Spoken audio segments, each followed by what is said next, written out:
Hello all, మునగాకు fry ఎలా చేయాలో ఈ వీడియోలో చూద్దాం రండి.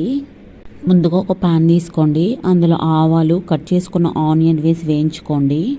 ఫ్రై అయ్యాక ముందుగా వాష్ చేసుకున్న మునగాకుని తీసి అందులో వాటర్ లేకుండా వేసుకోండి. దాని తర్వాత వెల్లుల్లి రెబ్బలు ఒక 4 దాకా తీసుకొని దంచి అందులోనే యాడ్ చేసుకోండి. అంతకంటే ముందు మీరు కందిపప్పును తీసుకొని హాఫ్ బాయిల్ చేసి ఉడికించుకోండి.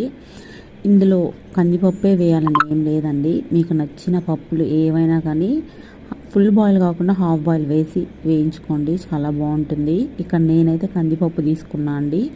కందిపప్పు ఈ ఫ్రైకి చాలా బాగుంటుందని చెప్పి ఇలా కందిపప్పు వేసిన తర్వాత అందులోనే కొంచెం కారం, సాల్ట్, పసుపు కూడా వేసి వేయించుకోండి ఈ వీడియోలో చూపించినట్లు. అంతే అండి, వేడి వేడిగా అన్నంలోకి ఈ మునగాకు ఫ్రై చాలా బాగుంటుంది.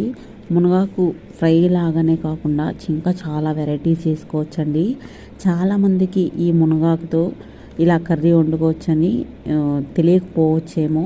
తెలియకపోతే ఒకసారి ఇది ట్రై చేయండి, తప్పకుండా మీకు నచ్చుతుంది.